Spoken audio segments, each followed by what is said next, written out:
কেউ যদি বিএনপি করে প্রধানমন্ত্রী হইতে পারবে, সর্বোচ্চ স্বরাষ্ট্রমন্ত্রী হইতে পারবা। রাজনীতি করবা যদি দলীয় প্রধান না হইতে পারো, এমন রাজনীতি তুমি করবা না। এবং মনে রাখবা, রাজনীতি কোনো পেশা না। মনে রাখবা, পেশাবিহীন রাজনীতি লাইসেন্স প্রাপ্ত চাঁদাবাজ। কখনো পেশাবিহীন রাজনীতি তোমরা করবা না। প্রত্যেকে এক একটা পেশা নির্ধারণ করবা, প্রত্যেকে একটা একটা পেশায় যাবা, সে পেশায় গিয়ে পরবর্তীতে তুমি রাজনীতি অংশগ্রহণ করবা স্বেচ্ছাসেবী হিসেবে মানুষের সেবা করার জন্য। পারবা তো এটা?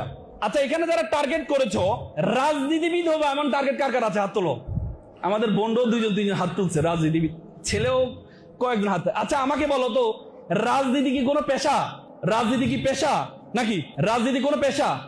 রাজনীতি হচ্ছে একটা ভলেন্টারি ওয়ার্ক, স্বেচ্ছাসেবী কাজ।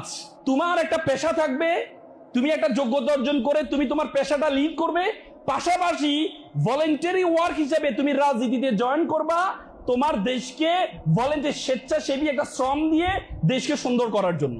আর আমাদের রাজনীতিবিদরা নিজেকে সুন্দর করার জন্য রাজনীতিবিদ অংশগ্রহণ করে নাকি?